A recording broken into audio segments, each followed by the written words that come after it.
네, 이스라엘이 레바논 접경지를 군사 제한 구역으로 선포하고 레바논 수도 베이루트 남부 지역에는 대피 경고도 내렸습니다. 네, 사실상 본격적인 지상전 태세에 들어갔다는 관측이 나오는데요. 이 백승훈 한국외대 중동연구소 전임연구원 전화 연결해서 자세한 상황 짚어보겠습니다. 나와 계십니까?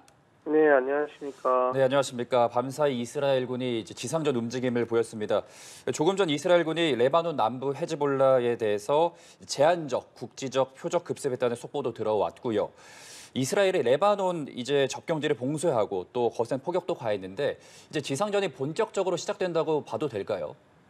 네, 이스라엘 그 지상군사 투입은 이제 진행될 것 같습니다. 근데 이제 미국도 그렇게 밝히고 있고 이스라엘도 자기네들이 그렇게 밝히고 있고 아마 주둔군은 늘 있었던 것처럼 1985년부터 2000년 개입했을 때랑 그다음에 2006년도에 자기 본인들이 이스라엘에 들어갔을 때와 유사하게 남부 그 레바논 남부 지역에 좀 집중될 것 같습니다. 그래서 마라자윤이나 와잔이나 키안이라든지 어떻게 보면 리타니강 이남 지역에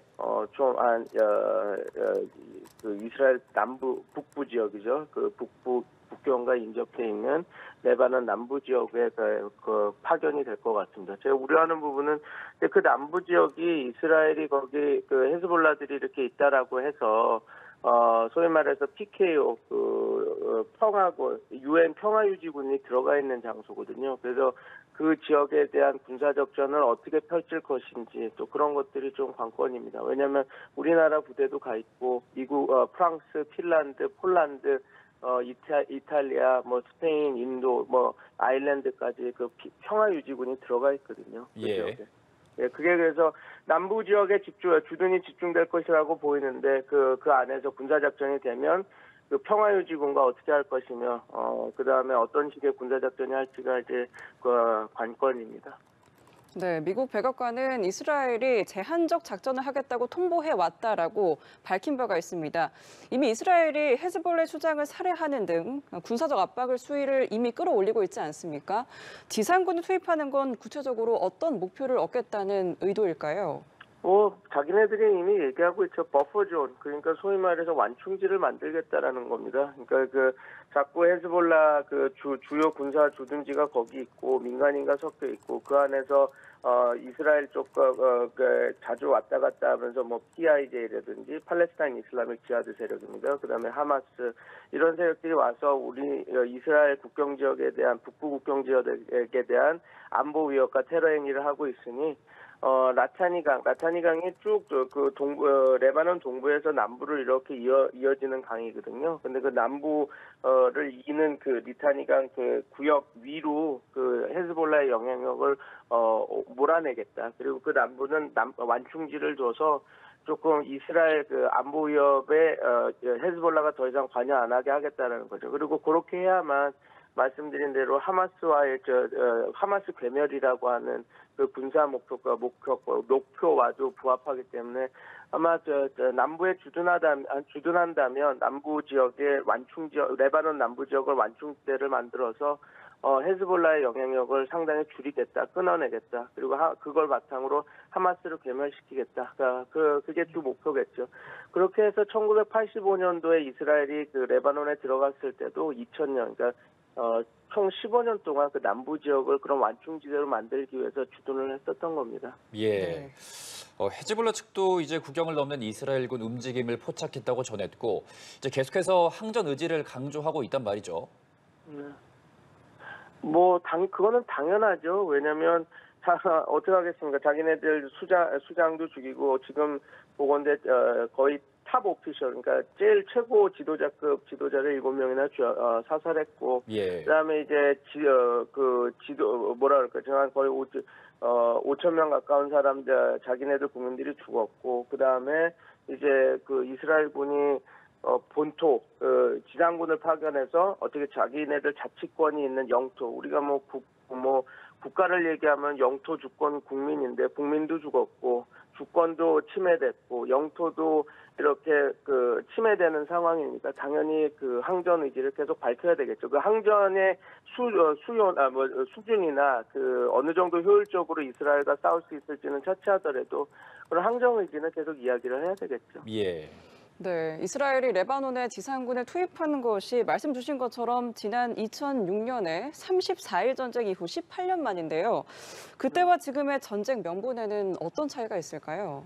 뭐 전쟁 명분은 요번에는 이제 어찌됐건 자기네들에 대한 그 안보 공격이 있었다. 그리고 그 헤즈볼라 측에서도 하마스와 전쟁이 시작됐을 때 하마스를 도와주기 위해서 그쪽에서 계속해서 그 국지전 뭐라 그럴까요? 군사 작전이 있지 않았습니까? 그러니까 네. 그런 것들을 다 포함해서 결국은 명분은 비슷합니다. 그러니까 이스라엘 입장에서는 자기네들 안보가 침해됐고 지금 헤즈볼라 남부를 저렇게 내버려두면 저렇게 그 자기네들이 헤즈볼라의 영향력을 꺼내내지 않으면 지속해서 저런 식의 뭐라 그럴까 게릴라전, 분란전에 그 반란전의 온상지가 된다. 네. 그래서 우리 안보 이스라엘 안보를 확실히 지키기 위해서라면 이게 근원적인 문제니까 이곳을 확실히 좀 정리하고 가겠다 그런 것이죠. 네. 예.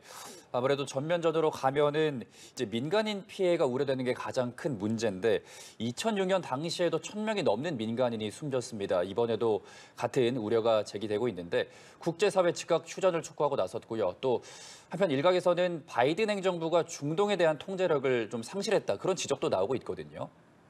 네, 이렇게 보시면 됩니다. 그냥 뭐 당연히 그 오바마 행정부가 피벗 투 아시아 회귀 전략을 외친 이후부터 그래서 그 시리아의 전쟁 우리가 기억하건대 시리아에서 그런 내전이 벌어졌을 때도 그 바이든 행정부는 아니다 이제 우리의 주적은 중국이기 때문에 아시아 회귀를 해서 리밸런싱을 하겠다 그 하는 순간부터 미국의 힘이 빠지는 것은 중동에서 힘이 그 빠지는 것은 그냥 어떻게 보면 자연스러운 현상이었습니다. 그래서 뭐 예.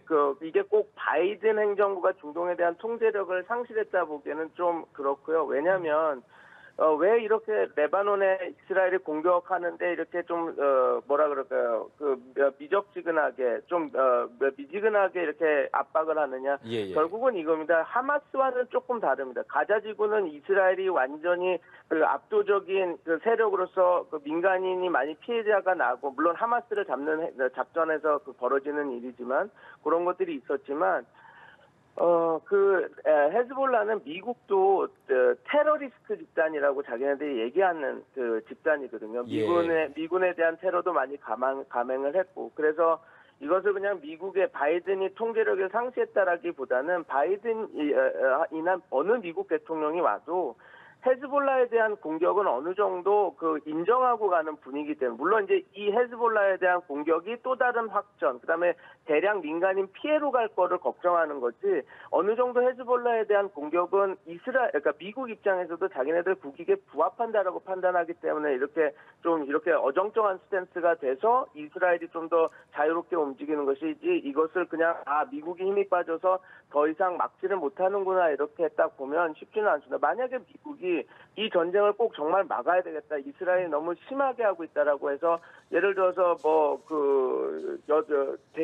엄청나게 많은 돈을 하는 그 매년 군사 지원비를 엄청나게 많이 하거든요. 이스라엘에게요. 예. 근데 그걸 끊는다고 얘기를 한다든지 이번에 핵항모를 좀 오래 유지하겠다고 하지만 뭐 한 대를 더 추가 배치해서 이스라엘한테 내가 네 군사 작전을 다 지금 파악하고 있는데 너 하지 말라든지 그래서 그 같이 비행기를 띄워서 위협을 한다든지 거기 공격하지 말라고 이렇게 위협을 한다든지 그러면 이스라엘이 못하거든요. 이스라엘을 막을 수 있는 확실한 힘은 미국이 있습니다. 그러나 이렇게 하지 않는 이유는 특히 헤즈볼라에 대한 공격에 대해서 그 정도까지 나가지 않는 이유는 어느 정도 미국의 이익에 부합하다기 때문에 이렇게 좀 미지근한 것을 보이고 있기 때문에 이것을 보고 미국의 힘이 다 빠졌구나 할 수 없구나 이렇게 보는 것은 조금 우리가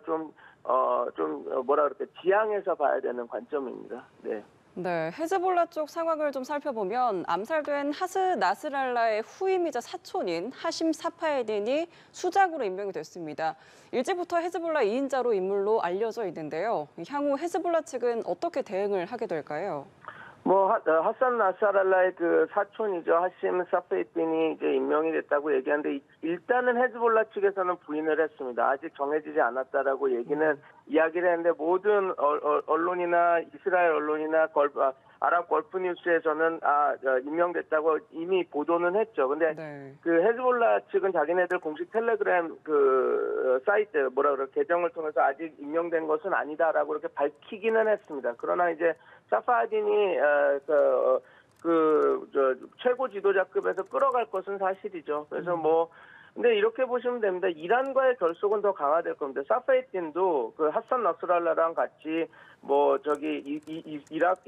이란의 곰이라고 하는 아니면 곰이라고 하는 그 어떻게 보면 그 시아파 성직자를 키우는 그 가장 높은 대학이 있는 그리고 그 지역에서 공부를 했거든요. 그리고 기억하실지 모르겠지만 IRGC의 까셈 술레이만이 있지 않습니까? 그 네. 암살당한 그 사파이틴의 아들과 술레이만의 딸이 결혼을 해서 그 혼맥 관계에 있습니다. 그러니까 IRGC 이란 혁명 수비대랑도 되게 가까운 리더거든요. 그래서 만약에 사파이틴이라고 하는 그 사람이 그 헤즈볼라의 수장이 된다면 어차피 나스랄라와 같이 이란에서도 공부하고 하면서 커왔던 사람이기 때문에 그리고 오래전부터 이란과의 관계를 해왔고 나스랄라의 그 스탠스를 그대로 따랐던 사람이기 때문에 강경하게 이스라엘에게 대항하겠죠. 그리고 그 말씀드린 대로 하산 나스랄라보다 혼맥 관계로도 이란과 IRGC 혁명 수비대랑 연결돼 있는 그 지도자이기 때문에 아마 더 이란과의 관계는 더 돈독해질 겁니다. 단 지금 어떻게 보면 헤즈볼라의 그 최상위 지도부가 거의 형해화하다시피 지금 암살이 된 상태라서 이 사람이 지금 단기적으로는 헤즈볼라를 어떻게 이끌지 그리고 진짜 그렇게 이스라엘에 대한 강력한 군사 도발을 할 수 있을지는 미지수나 중장기적으로는 조금 더 친이스라엘 성향이 있는 사람이다. 그리고 또 나스랄라랑 똑같은 과정과 교육을 받았고 그렇게 계속 오랜 시간 그 투쟁을 헤즈볼라에서 해왔기 때문에 또 강경파이기 때문에 그 나스랄라의 기조를 유지할 것이다. 그렇게 보면 될 것 같습니다. 예. 네. 또 현재 이런 전쟁 양상을 두고 이스라엘을 과소평가하고 또 이란을 과대평가했기 때문이라는 그런 분석도 나오고 있습니다. 이란의 입장을 좀 살펴보면은 지상전이 임박한 상황인데도 불구하고 좀 선을 긋는 발언들이 나오고 있단 말이죠. 네. 왜냐하면 이란이 제가 지난 방송에도 말씀드렸을 것 같은데 이란이 쓸 수 있는 카드가 많지가 않습니다. 예. 그러니까 이란이 이스라엘의 이런 지상전 파견을 막기 위해서 이란이 지상군을 파견하기가 너무 어렵거든요. 왜냐하면 그 이란이 지상군을 파견하려면 육로로 이동해야 된다면 이라크를 지나서 시리아를 지나서 들어가야 되는 그런 상황. 예. 그런데 이제 또 최근에 그 일이 있었습니다. 하산 나스랄라가 그 암살을 당하고 나서 이거는 제가 다시 확인을 해야 되는데 그쪽 이제 지인에서 들은 얘기인데 이란 IRGC 비행기가 떠서 레바논에 도착하려고 베이루트에 도착하려고 했을 때 이스라엘이 경고를 했다고 합니다. 니네들 비행기가 다 오는 걸 알고 있다. 베이루트 공항에 착륙하려고 그러면 우리가 격추시키겠다라고 해서 돌아갔다는 사례가 있다고 얘기를 하고 있어요. 제가 지금 더 확인을 해봐야 되는데, 근데 이 이야기가 해주는 얘기는 뭐냐면 방공권, 공중권은 이스라엘이 다 쥐고 있는 상태거든요. 그렇다고 한다면 만약에 지상군 파견, 이란도 자기네들의 지상군을 이스라엘에 파견하고 싶다면 결국은 육로로 파견하거나 아니면 비행기로서 수송을 해서 넘어가야 되는데 말씀드린 대로 그 공중권은 다 이스라엘이 장악한 지금 상황. 그래서 그리고 지상군을 육로로 파견하려면 말도 안 되게 파견로가 늘어져야 되는 상황. 이런 것들 때문에 이스라엘이 지상군 파견이라고 하는 그런 카드는 쉽게 쓰기가 쉽지 않습니다. 그러면 자기네들이 쓸 수 있는 카드는 지금까지 했던 비대칭 전쟁, 그러니까 특수전 요원을 파견해서 헤즈볼라와 같이 게릴라 전쟁을 한다든지 아니면 드론이나 미사일 공격을 해서 그 비대칭 전력을 이용해서 이스라엘을 공격한다든지 아니면 이스라엘 내부에서 그 암살이나 그런 그 시설들을 파괴하는 그런 특수전을 감행한다든지 그런 식으로밖에 지금 할 수밖에 없어서 이란 측에서는 이스라엘의 지상전이 임박한 상황임에도 불구하고 자기네들이 쓸 수 있는 카드가 많지 않기 때문에 이제 쉽게 그렇게 자기네들이 이렇게 공격하겠다 이렇게 말하기가 쉽지 않은 상황인 것이죠.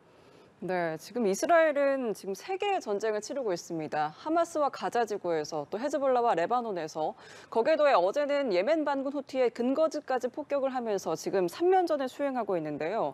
이런 전선 확대에는 어떤 배경이 있을까요?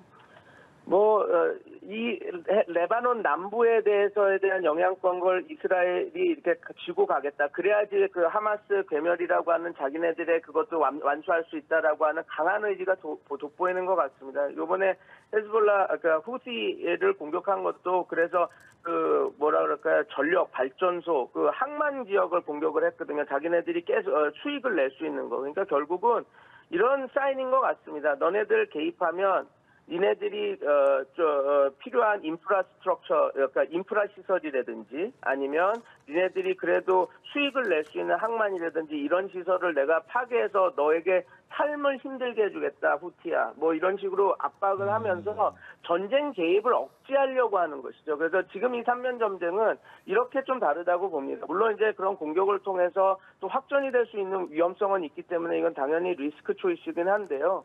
이스라엘이 이렇게 후티를 공격하고 하는 것은 확전, 그러니까 이스라엘 내가 후티까지 지상군을 파견할 수 있어. 그래서 정지 작업하는 그런 것이라기보다는 만약에 니네들이 개입을 한다면, 그래서 이 전쟁을 도와주기 위해서 한다면 내가 너네들한테 가장 뼈아픈 공격을 할 거고, 그것은 이제 너네들의 경제적이나 이런 것들에도 큰 문제가 갈 거다라고 하는 하나의 시그널을 보이는 거기 때문에 네. 그 3년 전쟁이라고 하는 거를 좀 이렇게 분리해서 봐야 될 것 같습니다. 이 3년 전쟁이 정말 말 그대로 갈란트도 말도 안 된다라고 했던 우리가 후티랑도 가서 싸우고 헤즈볼라에서도 지상군을 파견해서 싸우고 라파 지역, 가자 지구에서도 지상전 작전을 하는 그런 3년 전쟁을 의미하는 것이 아니고, 네. 어찌됐건 전쟁이 확전되는 상황에서 이들의 개입의 움직임은 있으니까 그 예봉의 그 개입을 끊겠다라고 하는 측면에서 지금 이스라엘의 군사작전을, 후티에게 벌어졌던 군사작전을 좀